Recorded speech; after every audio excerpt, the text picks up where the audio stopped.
আসসালামু আলাইকুম রহমতুল্লাহ।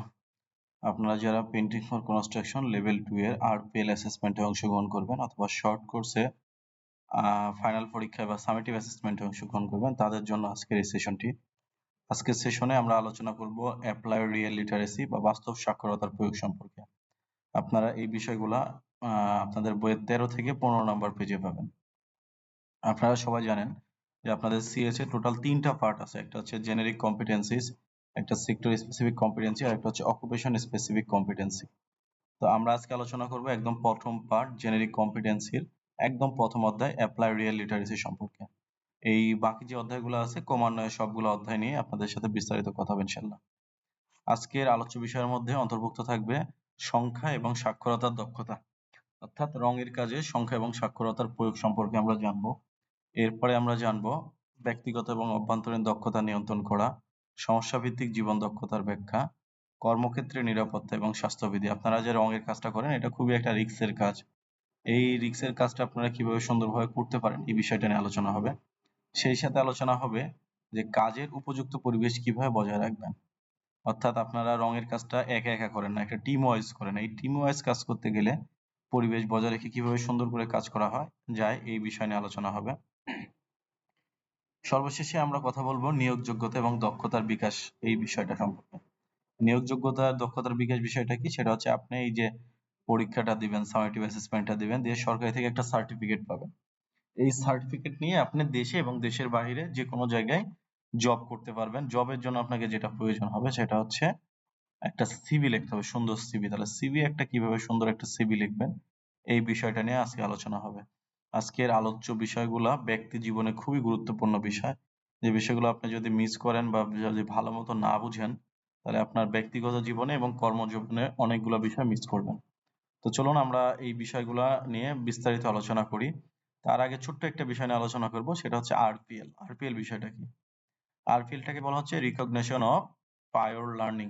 Recognition of prior learning মানে হচ্ছে আপনার পূর্ব শিক্ষার স্বীকৃতি। আপনি ধরেন রাজশাহী ডিভিশনের মধ্যে সেরা একজন পেইন্টার। তো আপনি যে রাজশাহী ডিভিশনের সেরা একজন পেইন্টার, এটা কি কক্সবাজারের মানুষের জানার প্রয়োজন আছে বা জানে তারা? অথবা ধরেন আপনি পঞ্চগড় গেছেন, পঞ্চগড়ের মানুষের কি এটা জানার প্রয়োজন আছে অথবা জানে তারা? জানে না। তাহলে আপনি যে সেরা পেইন্টার এটা কেউ জানে না আপনার এই রাজশাহীর আশেপাশের কয়েকটা মানুষ ছাড়া। তো আপনি যদি ঢাকাতে যান, চট্টগ্রামে যান, রংপুর যান, পঞ্চগড় যান, তখন কিন্তু আপনি যে সেরা পেইন্টার এটা প্রমাণ করার জন্য আপনার কাছে কোনো প্রমাণপত্র নেই।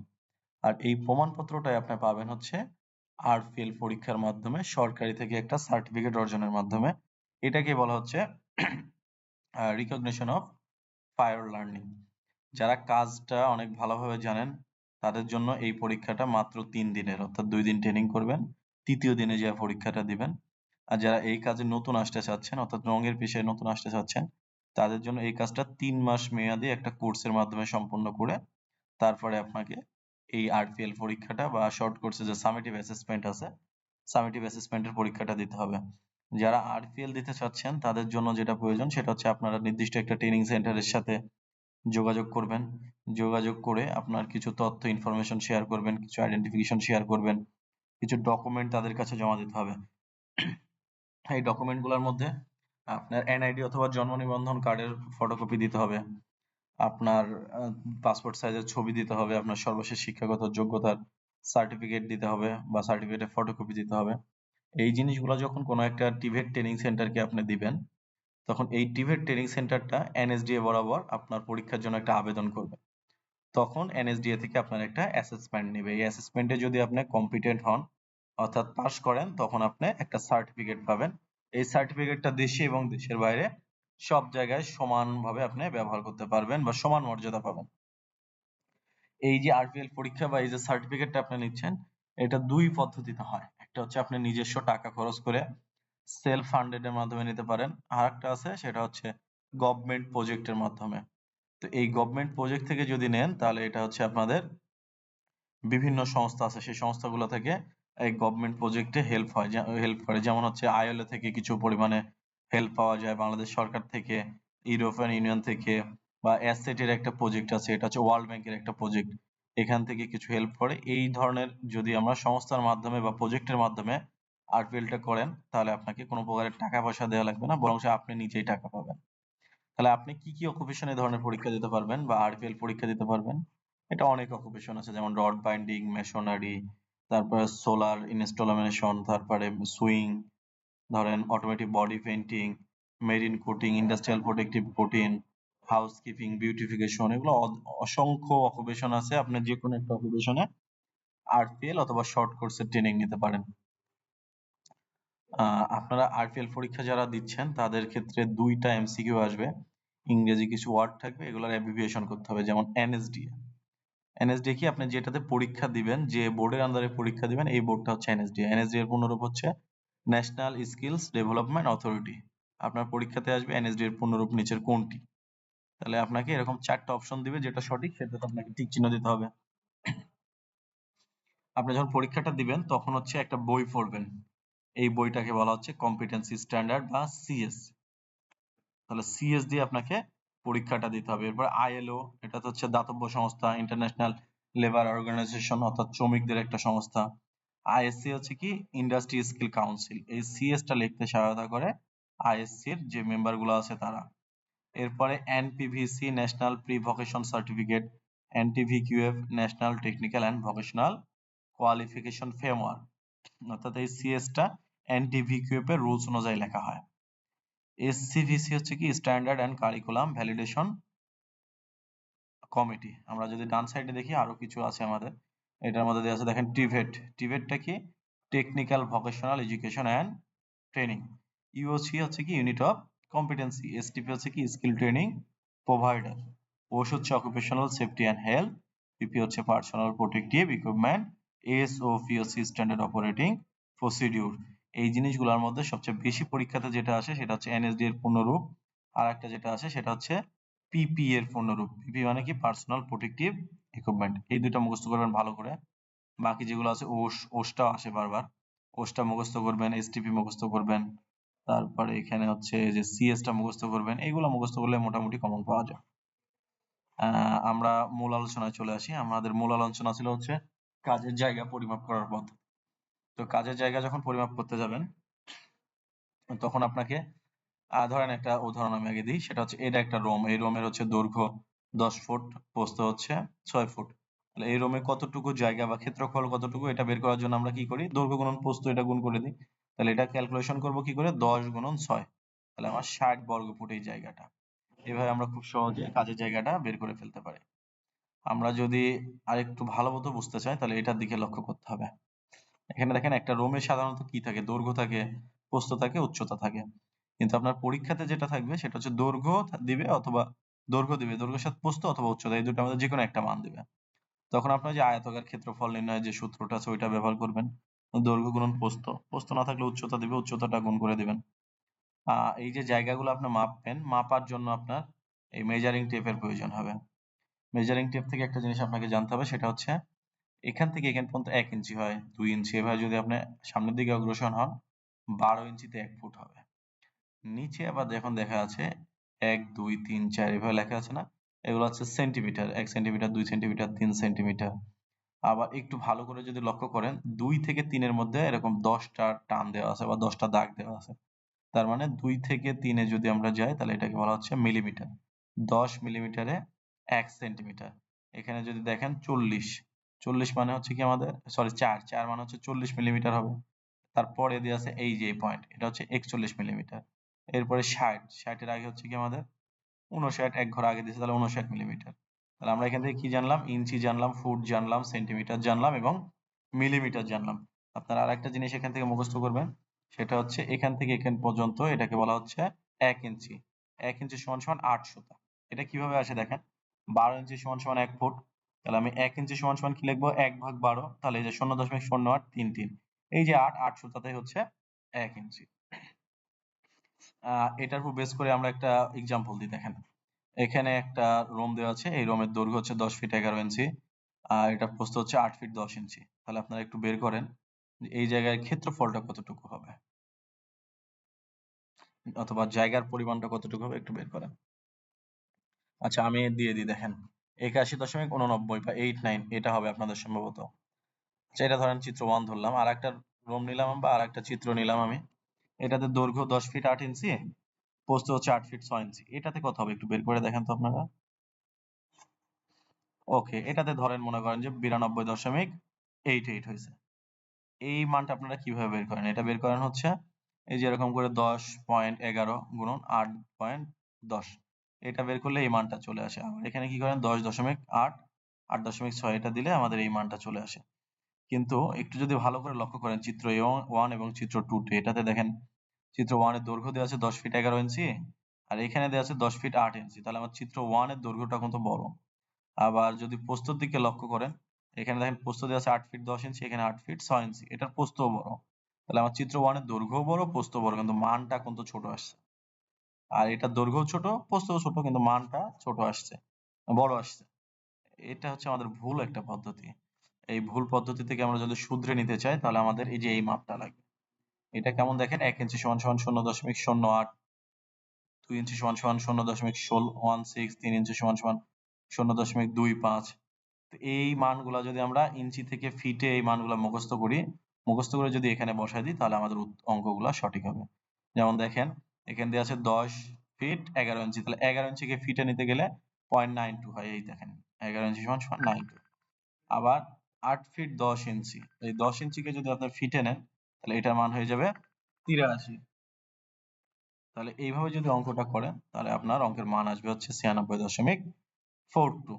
ঠিক পরেরটাও একই ভাবে করা আছে, দেখুন এইভাবে যদি করেন তাহলে 90.69 আসবে। তাহলে আমরা আগের যে পদ্ধতিটা করি এই পদ্ধতিটা এখন থেকে আর করবো না, এটা হচ্ছে একটা ভুল পদ্ধতি। আমরা সঠিক নিয়মে অঙ্ক করার চেষ্টা করবো ইনশাআল্লাহ। এখানে দেখেন একটা চিত্র দেওয়া আছে নতুন, এখানে বলা হচ্ছে এটা দৈর্ঘ্য 10 ফুট 11 ইঞ্চি, এটা হচ্ছে প্রস্থ 8 ফুট 10 ইঞ্চি, আগের অঙ্কটাই। এটা যদি আমরা করি তাহলে দুইটা পদ্ধতিতে করতে পারবো। দেখেন একটা হচ্ছে ফুটকে ইঞ্চিতে পরিবর্তন করে অথবা ইঞ্চিকে ফুটে পরিবর্তন করে। তাহলে আমরা এটার জন্য 1 ফুট সমান সমান 12 ইঞ্চি, 1 ইঞ্চি সমান সমান 0.0833 ফুট, এটার সহায়তা নেব, এটা সহায়তা নিয়ে কাজটা করতে পারবো। এখানে দেখেন ইঞ্চিকে যদি ফুটে পরিবর্তন করতে চান তাহলে আপনাকে যেটা করতে হবে, এই ফুট ফুটই থাকবে, ইঞ্চিকে 0.0833 দিয়ে গুণ দিবেন, তাহলে এটা ফুট বের হয়ে যাবে এত ফুট।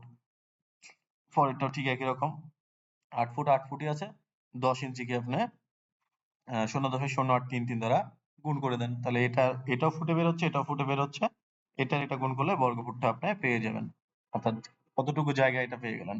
আবার এটা আবার করতে পারবেন কিভাবে, ফুটকে ইঞ্চিতে পরিবর্তন করে। তাহলে এখন যেটা করতে হবে, এই 10 কে 12 দিয়ে গুণ করতে হবে আর এটা যোগ করে দিতে হবে, এই যে। আর এখানে কি করতে হবে, 8 কে 12 দিয়ে গুণ করতে হবে আর এই 10 যোগ করে দিতে হবে, এই যে। তাহলে আমরা দুইটা ইঞ্চিতে পাইলাম। এই ইঞ্চি আর ইঞ্চি যদি গুণ করি আমাদের বর্গ ইঞ্চি হবে। বর্গ ইঞ্চিতে আমাদের রঙের কাজ করে না, আমাদের রঙের কাজ করা হয় বর্গ ফুটে। তাহলে আমরা এই যে অতিরিক্ত 12 আর 12 ছিল, 12 12 হচ্ছে 144, এই 144 দ্বারা ভাগ করলে আমাদের অরিজিনালটা মান, সেটা হচ্ছে বর্গ ফুট, বর্গ ফুটে আমাদের অ্যান্সারটা চলে আসবে। তাহলে আপনারা এটা দুই পদ্ধতিতে করতে পারবেন, একটা হচ্ছে ইঞ্চিকে ফুটে পরিবর্তন আর একটা হচ্ছে ফুটকে ইঞ্চিতে পরিবর্তন। আপনারা যারা অঙ্কটা এখান থেকে বুঝছেন, খুব কম সময়ে আমি শেষ করে দিলাম, বুঝে নেবেন, আর না বুঝলে এটা আর একটা আলাদা ভিডিও দেওয়া আছে, ওইটা অবশ্যই দেখে নেবেন। এবার দেখেন এখান থেকে কি ধরনের প্রশ্ন পরীক্ষাতে আসবে। পরীক্ষাতে আপনাদের আসবে একটি দেওয়ালের দৈর্ঘ্য 10 ফুট, প্রস্থ 5 ফুট, এটার ক্ষেত্রফল কত? তাহলে এটা দেখেন খুব সহজেই অঙ্কটা বের করতে ফেলবেন। 10 গুণন 5, 50 বর্গ ফুট। কিন্তু এটা যদি একটু চেঞ্জ করে দেয়, ফুটেও দিছে ইঞ্চিতেও দিছে, দেখেন দৈর্ঘ্যটা ফুটেও আছে ইঞ্চিতেও আছে, প্রস্থটা ফুটেও আছে ইঞ্চিতেও আছে, তখন আপনাকে কিন্তু এই যে আগে যে নিয়মটা আছে এই নিয়মটা ফলো করে উত্তরটা বের করতে হবে।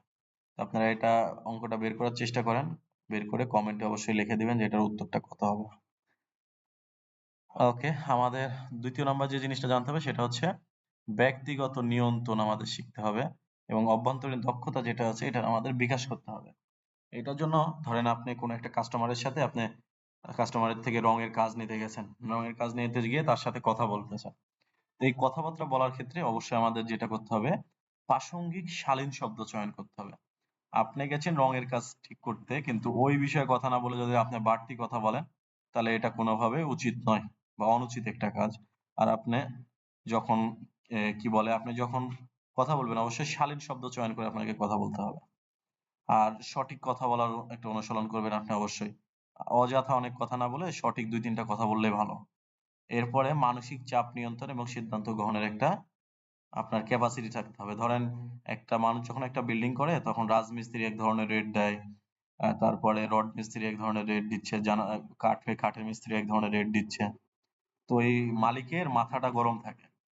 আপনি যখন রং মিস্ত্রি একদম লাস্টে গেছেন, তখন আপনি যেয়ে যদি স্যারের সাথে কথা বলতে যান বা মালিকের সাথে কথা বলতে যান, ওই মালিক যদি আপনাকে রেগে মেগে এরকম কথা বলে যে, "শালা তোরা মিস্ত্রির জাতটাই খারাপ। তোরা বলিস একরকম, কাজ করিস আরেক রকম, কথা দিয়ে তোরা কথা রাখিস না।" তখন কিন্তু আপনাকে কি করা যাবে না? তখন আপনাকে গরম হয়ে যাওয়া যাবে না। তখন আপনাকে খুব সুন্দরভাবে, শান্তভাবে এটার একটা উত্তর দেওয়ার চেষ্টা করতে হবে। এটাকেই বলা হচ্ছে কি মানসিক চাপ নিয়ন্ত্রণ এবং সিদ্ধান্ত গ্রহণ। এবং এই তাৎক্ষণিক এটার একটা সমস্যার সমাধান দিতে হবে আপনাকে। তাৎক্ষণিক সমস্যার সমাধান কিভাবে দিবেন? আপনি এই ধরনের বলতে পারেন যে, "স্যার হাতের ৫ টা আঙ্গুল তো সমান না। আপনাকে আগের যে ৫ টা মিস্ত্রি যে ঠগাইছে আমি আপনাকে ওইভাবে ঠগাবো না। আমি যেভাবে আপনি বলেন ওইভাবেই কাজ করে দেব এবং সঠিক সময়ে কাজ করে দেব।" এইভাবে একটা সমাধান দিতে পারেন। আর যদি আপনার কাজ করার ইচ্ছা নাই থাকে উনার বাসায়, তাহলে আপনি সুন্দরভাবে ইতিবাচক উপায়ে না বলে জায়গাটা ত্যাগ করে চলে আসতে হবে। কাস্টমারের সাথে কোনো অবস্থায় বার্গেটিং এ জড়ানো যাবে না। এরপরে বলা হচ্ছে দেখেন, সেটা হচ্ছে আপনি যদি আপনার জীবনে নির্দিষ্ট একটা গোল সেট না করেন, গোল সেট না করে যদি সামনের দিকে আগান, তাহলে আপনার কোনোদিন সফলতা আসবে না। এটাকে বলা হয় লক্ষ্যহীন জীবন মাঝিবিহীন নৌকার মতো। অর্থাৎ মাঝি নৌকাতে যদি না থাকে, নৌকা কোথায় যেয়ে দাঁড়াবে ঠিক নাই।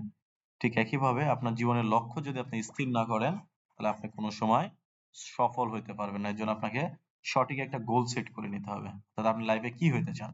এটার জন্য যেটা প্রয়োজন জীবনের লক্ষ্য এবং পরিকল্পনা সেট করতে হবে। এই অনুযায়ী আপনার শুভাকাঙ্ক্ষীদের সাথে যোগাযোগ বাড়াইতে হবে। তাদের সাথে সম্পর্ক উন্নয়ন করতে হবে এবং তাদের সাথে কি করতে হবে আমাদের? কাজে অংশগ্রহণ করতে হবে এবং কাজে শুধু অংশগ্রহণ করে বসে থাকলে হবে না। ওই জায়গাতে আপনার নেতৃত্ব দিতে হবে। তাহলে আপনার কাজগুলা ভবিষ্যতের যে লক্ষ্যটা নির্ধারণ করছেন এটা আপনার জন্য সহজ হবে।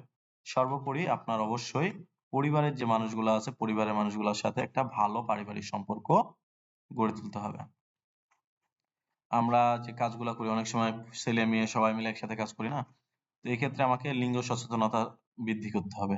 যৌন এবং লিঙ্গ ভিত্তিক যেন কোনো সহিংসতা না হয়, এটা আমাদের লক্ষ্য রাখতে হবে। এরপরেও যদি কোনো সমস্যা হয়, তাহলে এই যে 109 একটা হট নাম্বার দেওয়া আছে, হটলাইন নাম্বার।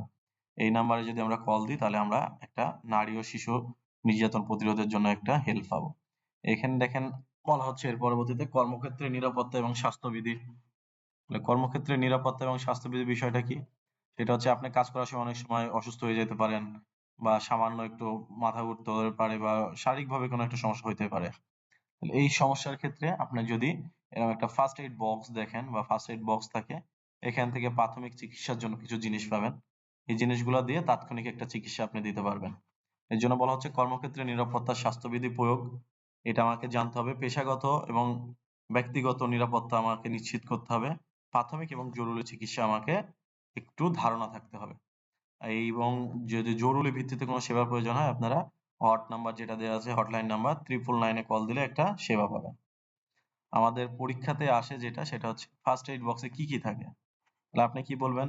যে ফার্স্ট এইড বক্সে এরকম আমাদের কিছু ট্যাবলেট থাকবে, কিছু যে সিরিঞ্জ থাকবে, কিছু গজ কাপড় থাকবে, তারপরে আমাদের সিজার থাকতে পারে, থার্মোমিটার থাকতে পারে। এই ধরনের কয়েকটা নাম লিখে দিলেই এনাফ। এর পরবর্তী বিষয় হচ্ছে কাজের উপযুক্ত পরিবেশ বজায় রাখা। আমরা রঙের কাজ করি সাধারণত টিম ওয়াইজ। তাহলে টিম ওয়াইজ যদি কাজ করতে যাই, আমাকে অবশ্যই আমার শৃঙ্খলা এবং আচরণটা নিয়ন্ত্রণ করতে হবে। যদি শৃঙ্খলা আচরণ নিয়ন্ত্রণ করি তাহলে আমার জন্য কাজ অনুসন্ধানটা সহজ হয়ে যাবে। আর যদি শৃঙ্খলা না মেনে কাজ করি তাহলে এই যে নিজেদের মধ্যে chaos সৃষ্টি হয়ে যাবে, নিজেদের মধ্যে ঝামেলা সৃষ্টি হবে। তখন আপনি একজন আরেকজনের হাতে নিহতও হইতে পারেন। এর জন্য কাজের উপযুক্ত পরিবেশ বজায় রাখার জন্য আমাকে অবশ্যই কি করতে হবে? টিম ওয়ার্ক যেটা আছে এটা খুব সুন্দরভাবে করতে হবে। আমার সর্বশেষ যেটা সেটা হচ্ছে আমি যদি এই কাজগুলা করার পরে বা আমি যে পরীক্ষা দিব, দেওয়ার পরে যদি সরকারি সার্টিফিকেট পাই, তাহলে আমাকে এই সিভি লিখতে হবে একটা কোম্পানির জন্য। তাহলে এই সিভিতে কি, কি তথ্য থাকবে দেখেন। এই সিভি বা জীবন বৃত্তান্তের আমার একটা ধারণা দিতে হবে। ইন্টারভিউয়ে আমি ওই আমার যে কোম্পানির যিনি ম্যানেজার আছে বা কোম্পানির দায়িত্বে আছে, উনার সাথে আমি কিভাবে কথা বলবো, এই বিষয়টা আমাকে জানতে হবে। তারপর আমার কি, কি অধিকার আছে, দায়িত্ব আছে এই সম্পর্কে জানতে হবে। কর্মক্ষেত্রের সাথে সবগুলা কর্মক্ষেত্র সাধারণত আপনার ইচ্ছামত হবে না। তাহলে আপনাকে যেটা করতে হবে সেটা হচ্ছে কর্মক্ষেত্রের পরিবেশের সাথে নিজেকে মানিয়ে নিয়ে কাজগুলা করতে হবে। তা আমাদের এখান থেকে যে প্রশ্নটা পরীক্ষাতে আসে মূলত, প্রশ্নটা হচ্ছে এরকম যে জীবন বৃত্তান্ত বা সিভিতে কি, কি তথ্য থাকে? তো এটাতে নাম থাকে, পিতার নাম থাকে, মাতার নাম থাকে, বর্তমান ঠিকানা, স্থায়ী ঠিকানা, আপনার মোবাইল নাম্বার, এই ধরনের কিছু তথ্য অবশ্যই থাকে। এই যে এখানে দেখেন একটা স্ট্যান্ডার্ড সিভি দেওয়া আছে, জীবন বৃত্তান্ত বা সিভি। এই অনুযায়ী সিভি লিখে আপনি কোন একটা কোম্পানিতে সাবমিট করতে পারবেন। আমরা যে বিষয়গুলো নিয়ে আলোচনা করলাম এই বিষয়গুলোর মধ্যে অনেকগুলা বিষয় আছে একদম ফিক্সড, কিছু বিষয় আছে পরিবর্তনশীল। এগুলাকে বলা হচ্ছে রেঞ্জ অফ